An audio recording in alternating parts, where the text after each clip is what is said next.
Hello বন্ধুরা, বিশ্ব ব্রহ্মাণ্ড হলো সৃষ্টিকর্তা তৈরি এক অপূর্ব বিস্ময়, যার প্রতিটি কোণায় কোণায় আমরা দেখতে পাই আশ্চর্য এবং অদ্ভুত সব ঘটনা। তেমনই আমাদের পৃথিবীর আশেপাশে রয়েছে বিস্ময়কর এমন অনেক কিছুই যা জানলে আপনারা অবাক হতে বাধ্য। আমাদের সৌরমণ্ডলের সবথেকে সুন্দর গ্রহগুলির মধ্যে অন্যতম একটি গ্রহ হলো আমাদের পৃথিবী। এই গ্রহে কমপক্ষে 195টি দেশ আছে, যেখানে রাত এবং দিন প্রকৃতির স্বাভাবিক নিয়মেই চলতে থাকে। কিন্তু এমন কিছু দেশও আছে যেখানে প্রতিদিন রাত হয় না। হ্যাঁ বন্ধুরা, আপনারা ঠিক শুনেছেন, যেখানে আমাদের 12 ঘন্টা দিন এবং 12 ঘন্টা রাত থাকে, সেখানে পৃথিবীতে এমন কিছু দেশ আছে যেখানে কখনো এক নাগারে রাত আবার কখনো এক নাগারে দিন থাকে। এইসব জায়গাগুলোতে সূর্য লুকোচুরি খেলে বেড়ায়, তাও আবার এমনভাবে লুকোচুরি খেলে যে কয়েক মাস পার হয়ে যায়, তারপরেই ধরা দেয়। একবার ভেবে দেখুন তো, এই সমস্ত দেশগুলোতে মানুষ তাদের দৈনন্দিন জীবন কিভাবে কাটায়, যেখানে কোনো রাতের অস্তিত্বই নেই। আপনারা নিশ্চয়ই এটা অনুমান করতে পারছেন। কখনো কখনো আমাদেরও মনে হয় যে সূর্য যদি কখনো অস্তই না হতো এবং সারাদিন রোদ ঝলমল করতো, তাহলে কত ভালো হতো।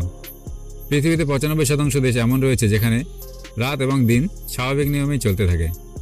আবার 5% দেশ এমন আছে যেখানে দিন এবং রাত কয়েক মাস ধরে চলে।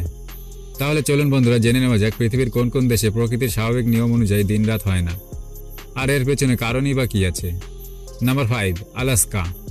এটি হলো আমেরিকার সবথেকে বড় রাজ্য, কিন্তু শুরু থেকে এটি আমেরিকার রাজ্য ছিল না।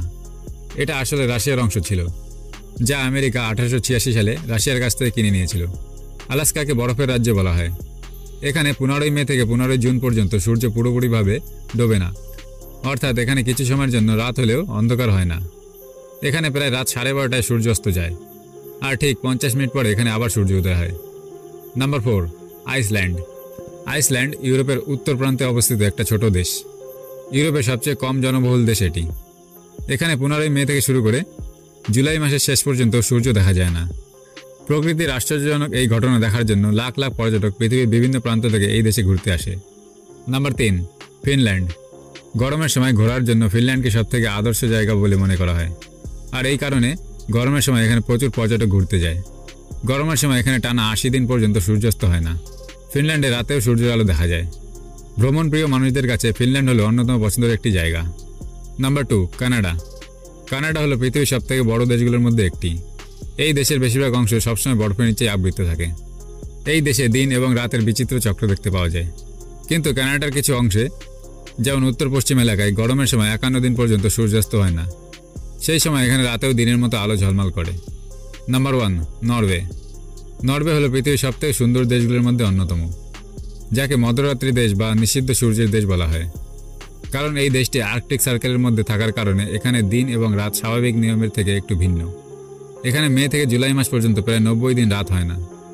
এখানকার আবহাওয়া 90 দিন পর্যন্ত সন্ধ্যার মতো থাকে, পুরোপুরি অন্ধকার হয় না, আবার আলোও থাকে না। আপনারা হয়তো ভাবছেন যে এসব দেশগুলোতে দিন বা রাত স্বাভাবিক নিয়মে হয় না কেন। এবার আপনাদেরকে এর পেছনে থাকা বৈজ্ঞানিক কারণ জানাবো। আমাদের পৃথিবীর আকৃতি গোলাকার। এটি নিজের কক্ষপথে ঘুরতে থাকে, আর গোলাকার হওয়ার কারণে পৃথিবীর অর্ধেক অংশ সবসময় সূর্যের আলোর দিকে থাকে। যেমনটা আপনারা জানেন, পৃথিবীর গতির কারণে দিন এবং রাতের চক্র চলতে থাকে, যার ফলে পৃথিবীতে যত দেশ আছে সব জায়গাতে রাত এবং দিনের সমান চক্র চলতে থাকে, অর্থাৎ 12 ঘন্টা দিন এবং 12 ঘন্টা রাত হয়। কিন্তু যেমনটা আপনারা জানেন যে পৃথিবী নিজে স্থির নেই, বরং কিছুটা হেলে যাচ্ছে, যার ফলে উত্তর মেরুর কাছাকাছি যে সমস্ত দেশ আছে সেখানে সবসময় সূর্যের আলো পৌঁছায়। পৃথিবী ক্রমাগত ঘুরতে থাকে, আর উত্তর মেরুতে যতগুলো দেশ আছে সেখানে একটানা সূর্যের আলো তীর্যভাবে পৌঁছায়, অর্থাৎ 24 ঘন্টা সেখানে সূর্যের আলো পৌঁছায়, যার ফলে এই সমস্ত দেশগুলোতে রাত হয় না। আর এর উল্টো দিকে যখন পৃথিবী সূর্যের বিপরীত দিকে চলে যায়, তখন এইসব দেশে কয়েক মাস রাত থাকে, কারণ সে সময় 24 ঘন্টা কখনো এসব দেশে সূর্যের আলো পৌঁছায় না, যার ফলে এই সমস্ত দেশ কয়েক মাস পর্যন্ত অন্ধকারে ডুবে থাকে। এবার কমেন্ট করে জানান ভবিষ্যতে আপনি সুযোগ পেলে এই দেশগুলোর মধ্যে কোন দেশে ঘুরতে যাবেন। বন্ধুরা, ভিডিওটা ভালো লাগলে কমেন্ট করে নিশ্চয়ই জানাবেন, আর ভিডিওটা শেষ পর্যন্ত দেখার জন্য আপনাদের অসংখ্য ধন্যবাদ।